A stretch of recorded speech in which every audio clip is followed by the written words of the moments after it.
Will AI improve our lives or exterminate the species? What would it take to abolish poverty? Are you eating enough fermented foods?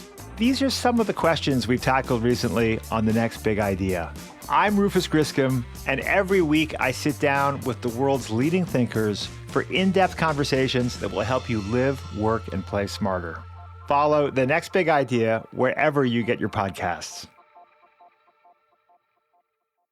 From LinkedIn News, I'm Jessie Hempel, host of the Hello Monday podcast. Start your week with the Hello Monday podcast. We'll navigate career pivots. We'll learn where happiness fits in. Listen to Hello Monday with me, Jessie Hempel, on the LinkedIn Podcast Network or wherever you get your podcasts. Hello, my friend, and welcome to another exciting episode of Negotiate Anything. Thanks for joining us today. With over 10 million downloads and listeners from more than 180 different countries, it's dedicated listeners just like you who have made Negotiate Anything the #1 negotiation podcast in the world. I'm your host, Kwame Christian. I'm a business lawyer, mediator, author, and the proud CEO of the American Negotiation Institute.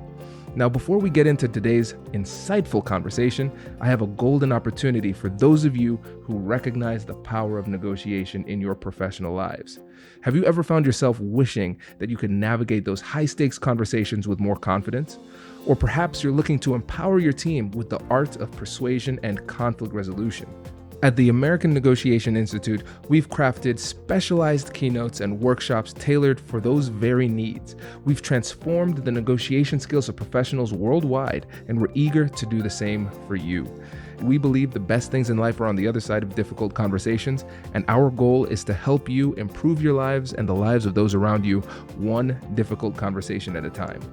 Don't let another challenging conversation leave you second-guessing. Click the link in the description to discover how we can help you find confidence in conflict, negotiate better deals, and have stronger relationships. Because in the world of business, every conversation counts. And now, without further ado, let's jump into the interview. Todd, welcome back, my friend. So good to be here, Kwame. Yes, thanks for accepting the invite. You're one of the guys where it's like, listen, you have to, I would have you on like every week. And so I have to have discipline and restraint. So for the folks who haven't heard of you yet, can you tell them a bit about yourself and what you do? Sure. I've been running the Wellbeing Laboratory at George Mason University for the past 3 decades, and we study all the things you wish you were talking about at a cocktail party. So we study how do people fall in love, how to maintain love in romantic relationships, what is the role of purpose in life, how you develop it, what's the nature of curiosity, should we be focusing on how strong someone's curiosity be or the way in which they are curious, creativity, meaning and purpose in life, and then more recently, I've been interested in these constructive, productive conflicts that we can have across the moral divides. I love that. And just out of curiosity, have you written any books recently, Todd? Yes, I have. Thanks for asking. I just recently published The Art of Insubordination, How to Dissent and Defy Effectively. The original title was supposed to be Minority Influence. Publishers didn't like that, but it's really 60 years of research on this thing called minority influence, which is if you lack power and status in a social hierarchy, the whole world is a junior high school lunchroom. You got your tray and which table are you going to sit at? How are you going to be persuasive? And Robert Cialdini's work on being influential and the basic research about kind of power dynamics don't work the same when you lack power, status, or the numbers on your side. And so I just synthesized a whole body of work wondering why no one's done this before. I love this. So important. Everybody check out the book. We will have links to that in the description. And this is one of those podcast episodes that almost didn't happen simply because Todd and I have been, just talking for the last half hour. So we decided to pause and capture some of this magic. And we were really just talking about the state of conversation and communication and conflict resolution now in society. And the 2 terms you used in your introduction, Todd, you said you want to talk about how we can have these conversations in a way that's constructive and productive. When you think about those 2 terms, what do they mean to you? Well, for me, we don't do a good enough job of figuring out what are the group memberships that form our identity or that we would aspire to like to be part of identity. The second part is even less consciously discussed, which is what makes a good group member in those groups that we're part of or aspire to be part of. So when I think about being a professor, what makes a good group member? When I think about being an instructor for a classroom of students, what makes me a good group member? If I think about being in my local pickleball league, what makes me a good pickleball league member in my community? Or if I think about in my household, in my neighborhood, and in all of these ways, if you were to really deconstruct what makes life amazing living in your cul-de-sac, what makes life amazing living with your family, often you're not just focusing on the harmonious times. You're talking about when I despise my kids because of what they did, when my neighbor did not hand back the snowblower and ended up being there was a tornado and a snowstorm and they were in the Dominican Republic for a week and a half to happen there. How do you manage that relationship? How do you manage that conversation? And for me, that conversation about what makes a good group member should be had by every single organization and every single place where there are multiple people, because only then can you realize, let's not take the entire culture of the world and try to put it into our little small, mom and pop shop. It's what is the microculture in our little world. And then only there can we realize we're going to deviate from the world because look at the characters that were around. Oh, there's so much to unpack here. I mean, the therapist version of myself heard that very specific story about somebody going to a tropical paradise with your snowblower. That seemed too precise to be a throwaway. So we'll explore that off air. But with this, I think it's so interesting because when you're thinking about every relationship and every group that we're with, we are creating these small C cultures everywhere that we go. And the big C culture isn't always going to fit in our small C culture, right? So what might be within the cultural zeitgeist of society in this moment might not apply 100% or might not apply at all to our little microculture that we're creating. And let's really tease this out. If we try to use a one-size-fits-all approach to our individual relationships and our microcultures and try to force the societal norms on these smaller cultures, what is the danger? Let's go to a really concrete example. I think there's a lot of research on romantic relationship that has not been stolen by the organizational world. So what we know is that equity in a romantic relationship is a great predictor of marital harmony. And if there is perceived equity is more important than actual equity. So what's equity in a romantic relationship? You have relationship withdrawals and relationship deposits. Anybody with kids will understand this completely, which is that if Kwame decides I'm going to go to this conference and it's a week and a half to build up my public speaking skills, not that you needed it. What that means implicitly is when you come home, you are on the clock for weeks to make up for the fact that you left your household alone and those little kids were being taken care of by other caregivers that happens there. So you have done a relationship withdrawal, and now there is a slight natural consequence that comes with it. A relationship deposit is if you come back and you have tickets for spas for your romantic partner, tickets for amusement parks with babysitters for your kids that happened there. So in this case, it ends up being a relatively equitable relationship. You made a withdrawal, you made the deposits, you're good to go. It's usually seen as that if you view your relationship excessively as a bank account, how much is in there? How many withdrawals has my partner made? That is predictive of really relationship problems and dissolution. Now, move this to the organizational world, and I would say argue that you have to determine, as your word, like small C culture. In some organizations, that bank account approach of being obsessed about it is a great way to prevent social loafing. So you have to depend on, like, is an authoritarian structure work for the individuals and the type of work and the time urgency to get things done? So living in Virginia, right outside of Washington, D.C., I have friends that work in the Situation Room. They have been there while Obama was on a conversation with Ukrainian officials, and they're on the other end and they're typing down all the details. And of course, I don't know anything what they said, but they were there listening to this conversation. In that scenario, you can't be thinking about equitability in those relationships. Stuff has to get done, time urgency. There is a random factor of whatever President Obama wants, when he wants it, when he's president. That's going to take precedence over anything else that you care about. There's an authoritarian structure. It's not a democracy, and it works because it prevents war and it keeps peace during peace times. There's so much richness in what you're saying. First of all, the realization is the example that you gave with me and Whitney is apt, and it's helping me to realize I still need to, I still owe Whitney big time for the first half of this year. So I'm glad you said that. I've got some work to do. And you're absolutely right, too, because if we try to say within a standard organization, all right, hey, everybody has a voice, everybody's voice has value. And when we're making big decisions, everybody should be heard.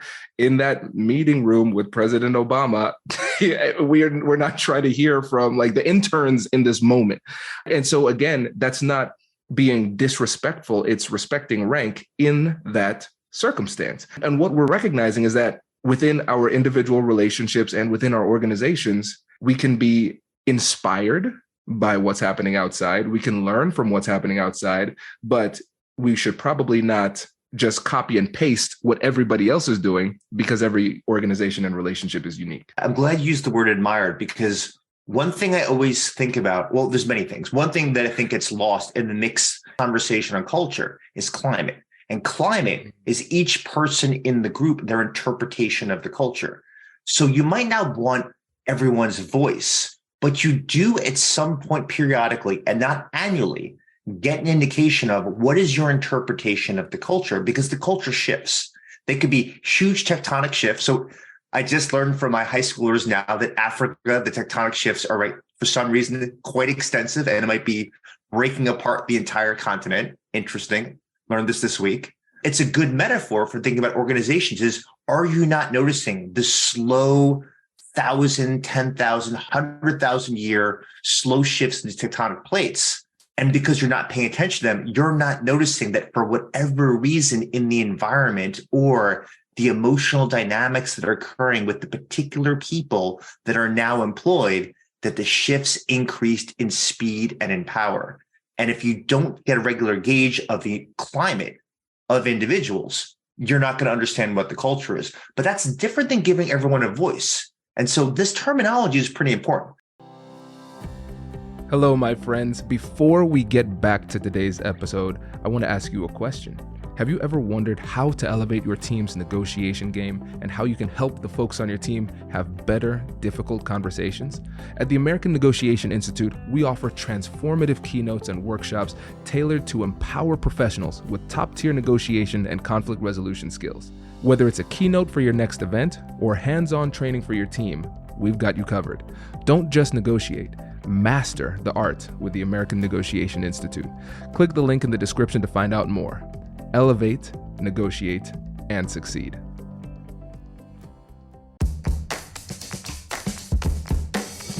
Hey you, I'm Andrew Seaman. Do you want a new job? Or do you want to move forward in your career? Well, you should listen to my weekly show called Get Hired with Andrew Seaman. We talk about it all, and it's waiting for you, yes you, wherever you get your podcasts. Brace the rudders! Raise the sails! Raise the sails! Captain, an unidentified ship is approaching. Over. Roger. Wait, is that an enterprise sales solution? Reach sales professionals, not professional sailors. With LinkedIn ads, you can target the right people by industry, job title, and more. We'll even give you a $100 credit on your next campaign. Get started today at linkedin.com/marketer. Terms and conditions apply. Giving voice is saying, we want to make sure that everybody has the conch every time we have a meeting and every time we're talking. And you could do it by email, in person. I'm going to leave this open slate of time. Not every person or every week or every organization should be designed that way. So there should be some intentionality with the design. And one thing we know is that time urgency is a very important variable for predicting creativity as well as the quality of a culture. If the urgency is extensive, it leads to greater convergent thinking and less divergent thinking moving in the creative direction that happens. Neither good or bad, it's what it is. But the key to understand that is, can you anticipate when urgent time periods will occur when you might have to shift from more of a democracy or an oligarchy to more of an authoritarian regime that happens there? And if it's predictable, based on time urgency, then you don't have an authoritarian regime. You have a very contextually sensitive organization, which is good.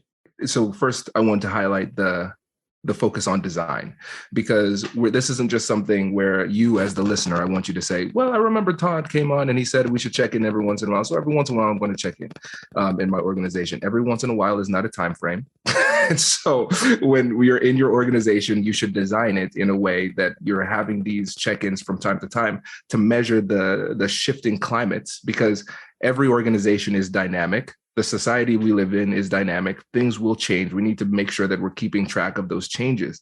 And then I love the fact that you talked about the time urgency and how that will change the way that people act and the way they interact with each other and the way that decisions are made. If we understand that there's going to be some kind of cyclical nature in the time urgency, then we can design our culture in a way that helps us to schedule those check-ins or however we decide to have it, so we're not always feeling rushed. But if it's unstructured, it's kind of hard to kind of predict how that happens. And you talked about the distinction between convergent and divergent thinking. I want to clarify those 2 points. Are you talking about just within an individual's mind, convergent thinking in terms of being more focused and divergent being more creative, or are you thinking more in the macro sense within an organization as a whole? That's a great question. You could think of creativity in at least 3 different ways. There is the actual creative product or process. There are the creators, the individuals that are responsible for it. And then there is actually the way in which creativity is decided upon. So in terms of how is the audience trained in terms of the receptivity and persuadability with those ideas? How is it potentially normed?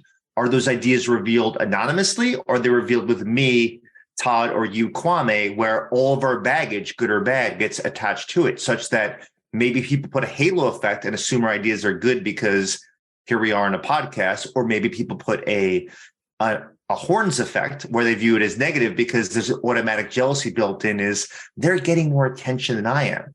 So as you're saying, with intention, that creative process of thinking about, I want the ideas to be separated from the messenger, is different from the creative individuals, and it's different from the creative product itself that happens there.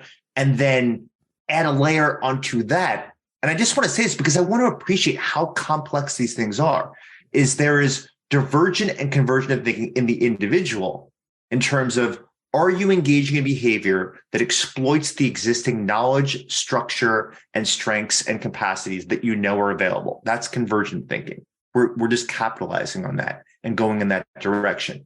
Divergence is we're looking for gaps, holes. We are borrowing from other places. We are mixing your peanut butter with my chocolate to figure out new ways of doing things. And we'll sprinkle in a little pomegranate seeds that go in there. That's divergent thinking. You are intentionally searching for new ways of doing things, not just the sake for newness because you want it to be useful in some way.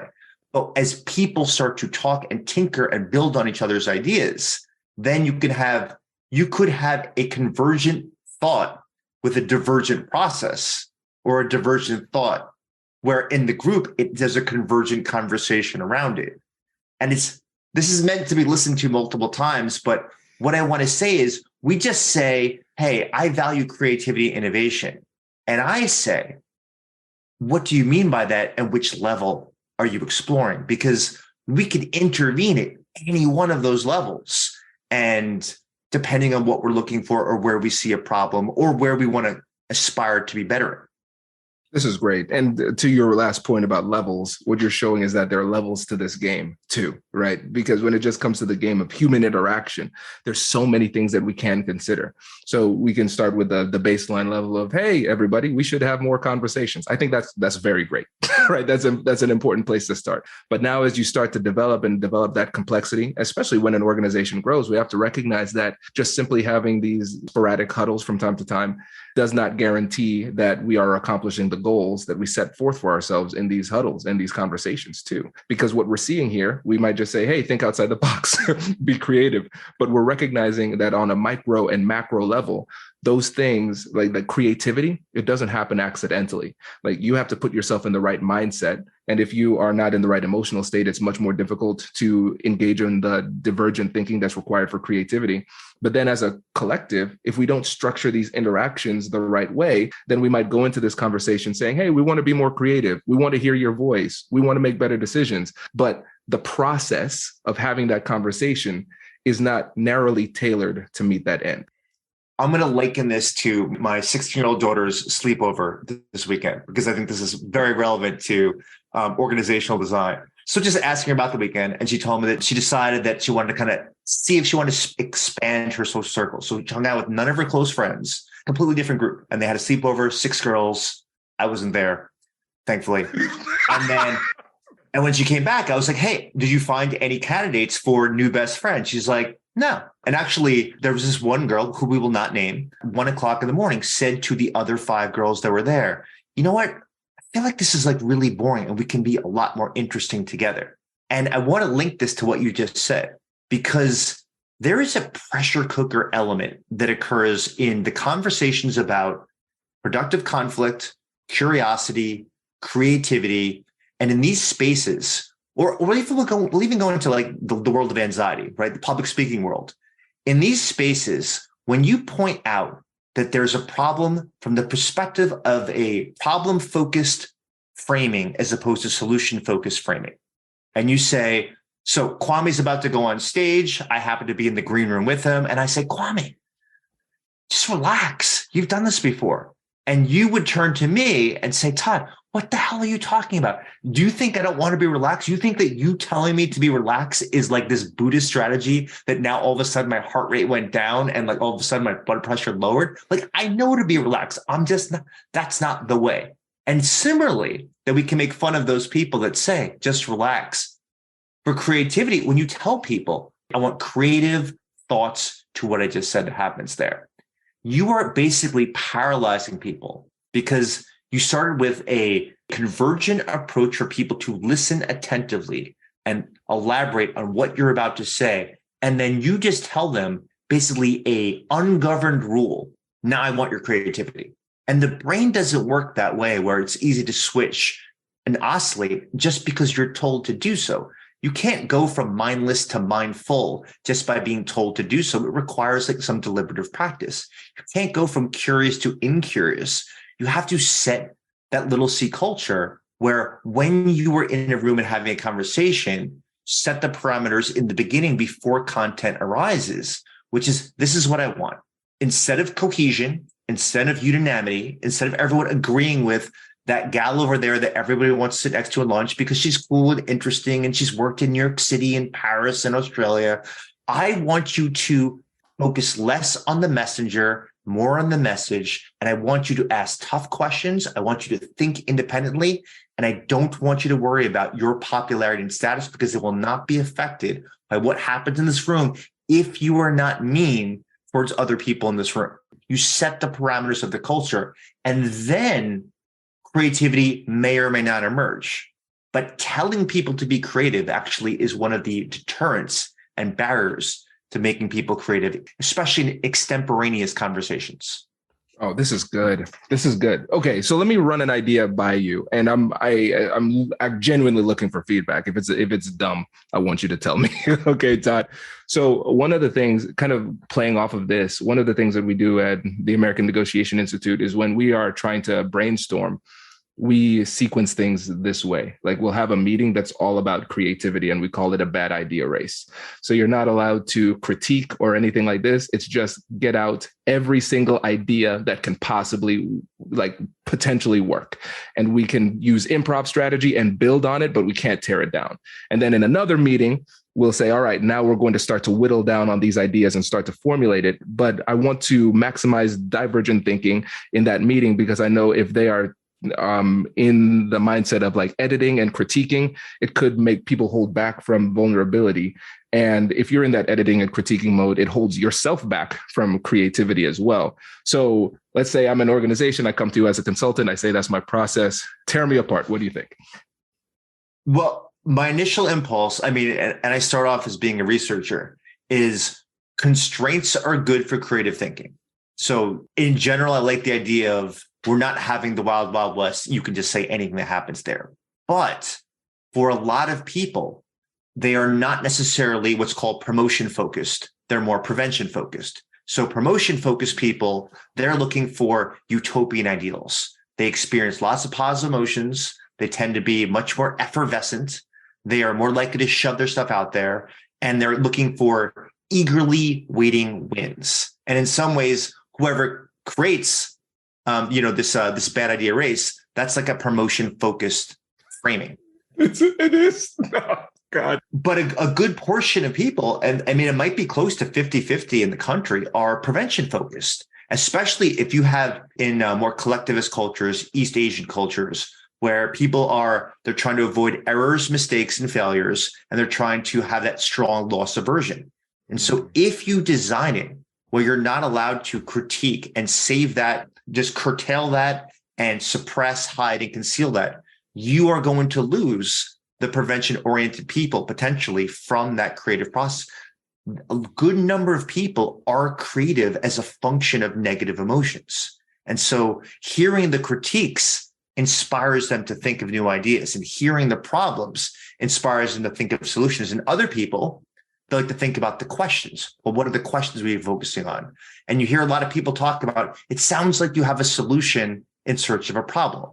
So this would be like a very promotion-oriented person. A prevention-oriented person would say, I want to know all the problems are, where all the critiques are, because then I'm going to build something that addresses them that happens there. So I would say, think carefully about going too sequential and allow the individual differences in personality to emerge, having their different directions to getting to the same creative endpoint. This is brilliant. So helpful. So helpful. So quick recap for the listeners here. I love the fact that we're talking about prevention focus versus promotion focus, because when it comes to like the psychology of personality, I don't think that's discussed enough when it comes to persuasion and conflict resolution. So simple metaphor for people to keep in mind. Imagine a mousetrap. So you have the mousetrap and then you have the cheese. A prevention-focused person will see the mousetrap. The promotion-focused person would see the cheese, right? So it's about goals like risk versus reward. And I am that super extroverted, goal-oriented, promotion-focused person who came up with the bad idea race and thinks it's brilliant. But what you're showing is that there are other people who think differently, who have a lot of value, who spark creativity in their own lives in a different way from more focus on the risk. And so I'm inadvertently inhibiting their creative process by just putting mine over them. And so this is really important when it comes to like diversity of thought too, because, all right, cool, we have a super extroverted leader. That's cool. But I have blind spots and I don't see how I might be inhibiting the creativity of other people. So this was an incredible thought exercise. Yeah, I'm glad you talked about the intersection of personality or individual differences and then thinking about negotiation. And almost every hot topic right now in organizations, I think about the lack of this. So before we went on air, we were talking about diversity initiatives and should people actually reveal all of their biases ahead of time, whether you're a police officer, whether you're a CEO, whether you're working for the United States Postal Service.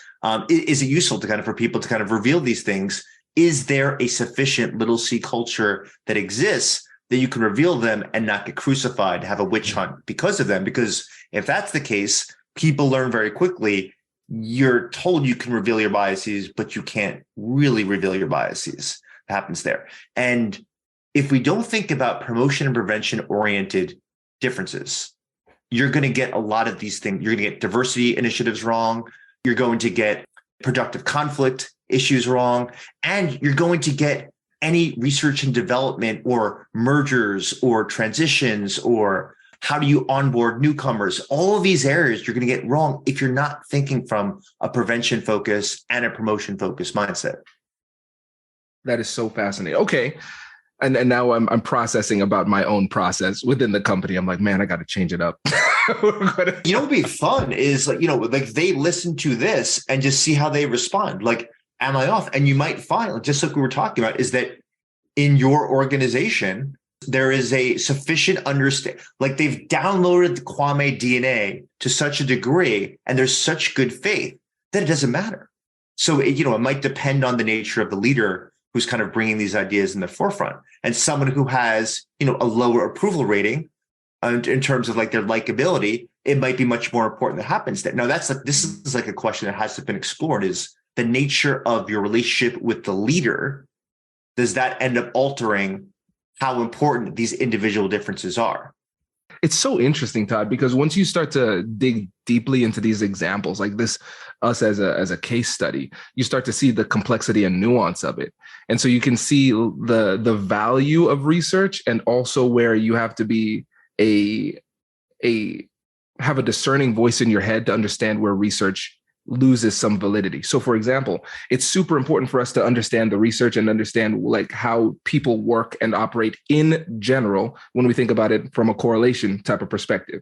Because even, especially when it comes to the social sciences, we have the fact that we're talking about correlation, not causation, first of all. And then if you really want to get nerdy, we have the replicability issues with social psychology. We have p-hacking, where people can kind of twist the data to get the results that they want and things like that.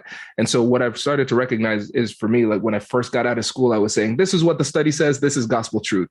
But now, as I'm starting to get a little bit more mature, I'm realizing that the studies give us a really good starting point for things that we should consider as we go and do our own self-experiments within our own cultures and our own little environments to see what really works for us. We travel the same exact trajectory. I mean, I used to walk around with play cards like I was boycotting a store for being homophobic, in terms of like, you didn't follow the science, you don't have 5 citations, your leadership sucks, your leadership workshop sucks. And then realizes that as long as you're constantly experimenting and collecting some form of data, which just getting people's insights. But the best way of doing this is that people can respond relatively anonymously, and with the hopes that you've created a culture where you're not going to get trolled if you open up the anonymous wings for people to provide feedback.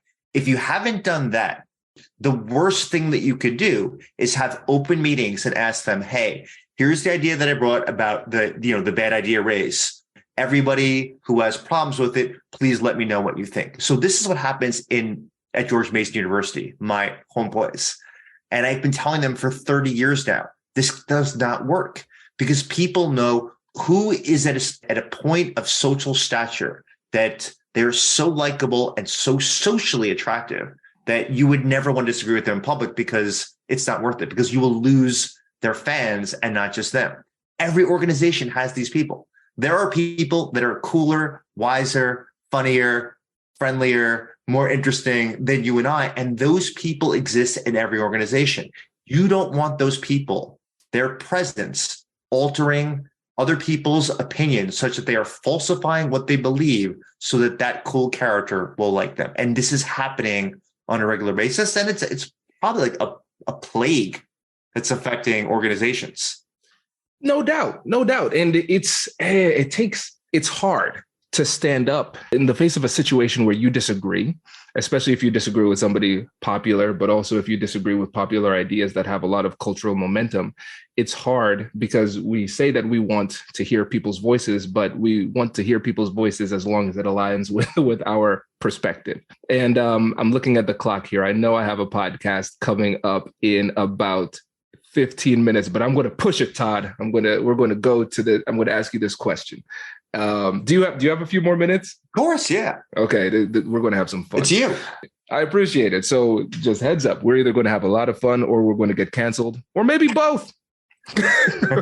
Maybe both. Okay, so now as culture is shifting, we're having a lot of these conversations about diversity, equity, and inclusion.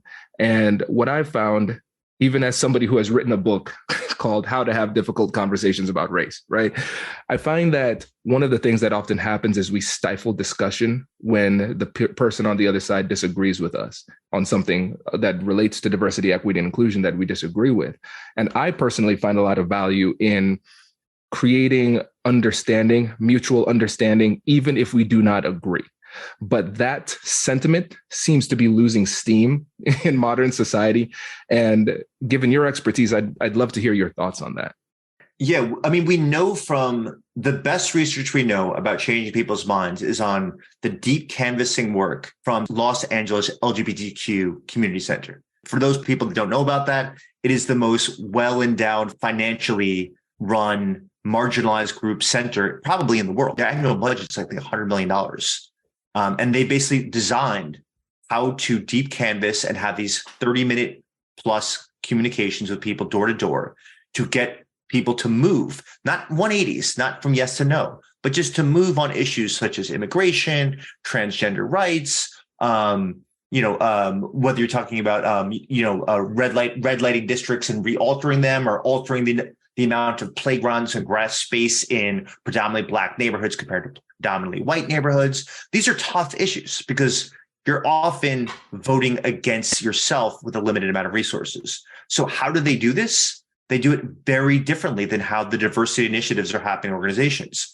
The first place where they start is they ask people, where do they stand on issues? As you've been saying, they truly are listened to. And based on what they say, is they ask them, have you ever experienced a time where you felt out of place or rejected or didn't fit in? That happens there. The experiences that are personalized of the person who is already announced that they are in opposition to the thing you care about. So if you relate this to diversity, they're saying they're anti-diversity. They are anti-affirmative action. They are anti their time being spent on DEI compared to something closely related to what makes them make money and support their family. As opposed to viewing them as a detractor and an inefficiency, they view them as, this is a source of information and I want to understand you. And first, they understand their personal perspective, and they're looking for a story of their own difficulties in their lives because everybody has them.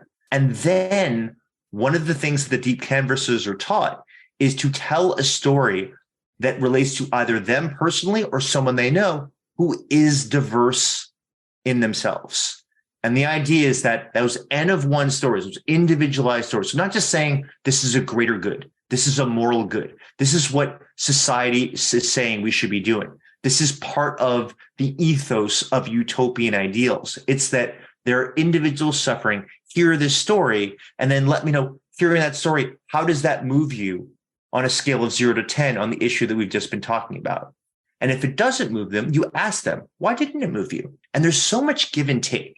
Imagine in a DEI conversation where someone was saying what worked for you and what didn't work for you. And someone says what didn't work for you, you don't attack them. You say, well, tell me more. Like, besides that part that didn't work, was there anything that worked out? Now, if they say nothing, the beauty of those kind of questions is if you're all or nothing about this, then it's kind of on you as the opposition of you're not playing fairly with this conversation. If there's an inkling, if there's a nugget, that's what you build upon. And the goal is not to get them to green light the DEI issue. The goal is to get them to think after this occurs. And if you try to shame or maim or, put someone into an outgroup as a function of their view on the issue, all you've done is created an unnecessary adversary as opposed to a potential ally in the future. Beautifully articulated. I love this. And I think with this deep canvassing example, we're recognizing that when you said, I want to understand you, it's not, I want to understand you so you could reveal your vulnerabilities and I can counter you, right? It's right. I genuinely want to understand where you're coming from. And what we're doing is we're creating a true connection, triggering mutual empathy. It's not just me forcing you to empathize with me. It's I'm trying to also empathize with you as well. And so you're deepening the relationship. And then the goal is to get them to continue to think after this process. And for me, when I think about these difficult conversations, I think about all effective, difficult conversations should be transformative to everybody involved. So if I go into this conversation and I don't change at all, then I think there's a miss because I should be gathering new information throughout this process. And I think a lot of times when one goes into these conversations believing that they are the sole arbiter of truth in that conversation, that arrogance is sensed. And it not only makes the person less likely to agree or change their perspective, but it actually makes them, like you said, actively against you, because they realize that you just see them as a problem and not as a person. And when you think about anything on our lives, what is it that we all agree with? We don't even all agree that humanity can survive beyond a couple centuries from now. We can't even agree on that, right? It's wild. And so we assume that we're going to agree on these super sensitive issues, not completely, but we have to do our work to have conversations and try our best to understand. You just had me have the greatest idea for a PowerPoint slide of the percentage of people that agree with affirmative action and organization and the percentage of people that agree that Creed and Nickelback are good bands. And probably, and just show that, like, listen, there is lots of variability on things that should be very clear and obvious to everyone. And it's a good place to start. I love it.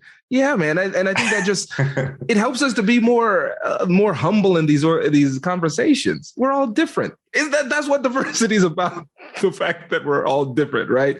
So yeah, I appreciate you sharing on that, because that's been something that's been on my mind for a while. And I think it really inhibits these conversations. But if we're doing inclusion right, inclusion should include you, whoever you happen to be. And I think that part of inclusion is often missed. Yeah. And because our listeners didn't hear this, and I know you have to go real soon, I do want to give you props for something that you said before we went on the air, which is that one of the things that you bemoan is that you feel that in the modern world right now, as a Black man, you feel as if some people are actually stifling their disagreements with you for fear of like what it might look like in terms of the performance element to it. And you wish that people would disagree with you. And it's those kind of comments that just like immediately, like I'm going to walk away. Like I respected Kwame before, but the idea of like, he's looking for disagreement and feels he is being deprived of it because people are worried about what they're going to say. And that's not the world that you want to live in. And that lens, I think, is what's going to bridge people more than a lot of the really heavy-handed approaches that are being thrown out there. I appreciate that, man. That means a lot. And yeah, what I'll do, and of course we will edit it because we had some real conversation at the beginning. But I think that would be cool to show that little snippet to hear that part of the conversation, because I think the quality of conversation is decreasing in a disturbing type of way at a time where it's like a pivotal time for our society. And if we're just afraid to engage with people for trivial reasons, I think that's highly problematic. And we as a society are missing out on good information, good conversation just because of fear. Yeah. And I always worry of the people that are seeking the strongest seating that's stable at the table, at the conversation table. They are often being the most deprived, but there's a good motive, but there's a bad consequence. And it's worth considering that in the attempt to try not to make a mistake, you are actually depriving people of what they want, which is spontaneity, playfulness, mess ups, mea culpas, and then just kind of like really sloppy, early working conversations. And you don't always want the perfectly curated version of people's personalities. You want to meet people who they actually are. And there's some good science behind this. In mixed race interactions is a lot of white people, they are less likely to stumble and kind of make missteps in the way that they communicate out of fear of they need to get things perfectly right. And as a result, they are seen as inauthentic by people that are non-white because they can see right through it. Of like, this is not how a human being talks. This is how someone who is perfectly articulating and preparing what they're going to say sounds like. This is not someone who I meet for breakfast or see someone on a basketball court or see someone in a pickleball match. This is why I love having you on, because we could just keep on going and going and going because the cycle continues. It's like, well, Todd, he didn't make a mistake when he talked to me, but he didn't seem reserved. That's a form of bias. I think he's a little bit racist. And then and then the world slowly falls apart because we can't talk to each other. This is so good, Todd. I appreciate you, man. And before you go, just remind the listeners about the book and how they can connect. I love talking to you anytime, any place. The Art of Insubordination, How to Dissent and Defy Effectively. And you can find that and 250 free articles from Science on toddkashdan.com. Love it. And yes, follow Todd on LinkedIn. He's always dropping dimes, and follow me too if you don't already. And please disagree with me if you disagree, and let's chat it out. Todd, pleasure as always, man. Appreciate you. Same. Congratulations. You've just joined an elite club. By listening to a full episode, you're now officially on the Negotiate Anything team. So welcome aboard. What most team members do is they subscribe to the podcast because that allows them to automatically get the latest episodes of the show. The best things in life lie on the other side of difficult conversations. Keep learning, keep practicing, and keep getting better. Your relationships will improve, your career will soar, and you'll have the confidence you need to get the most out of these crucial conversations. Again, thank you for joining the team. We're excited to have you, and I will see you in the next episode. I'll catch you later. I just don't think it's any person who's a businessman or woman. Like the idea that someone can write something, clearly has not consumed your product, has not seen access to you, and they have a grudge, and it's clear. Even if it's unclear, it just seems like you should err on the side of remove someone who's like trying to get their vendetta by attacking your reputation online. I mean, I feel bad for restaurants in the modern world where, these 1-star reviews because the waiter didn't give them, a free dessert for their wife's birthday, that no one's going to read those details. They're going to see the average rating and then double click it. So if you get a number of people that don't like a waiter, I mean, I don't care whether you like the waiter or waitress. I'm like a nice guy, so I treat them well. That's not going to stop me from going to a restaurant, but I feel bad for these people. Bingo. Yeah, man. It's like it's a disproportionate amount of power. And like, I think we can be pretty clear on that. It was racism. I mean, the person said that you like this white guy talking about these issues. Like they described your race in the critique without addressing the substance or merit of the work you consume. Like flagrant racism. Yeah. I've gotten a lot of heat for the fact that I did mention in the acknowledgements that I grew up in a predominantly Black neighborhood, which I did grow up in a predominantly Black neighborhood. And that's interesting. You want to see the double standard? Because I said the exact same thing in my acknowledgements, like in my intro, like I grew up in an all-white community. Everybody's like, wow, that must have been so hard. You're so amazing. You're so strong. Like, no, it's just like a fact that colors my perspective that you should probably know about. We should disclaim that. Yeah. Right. Yeah. But again, it just shows the double standard. It's a very strange time we're living in, man.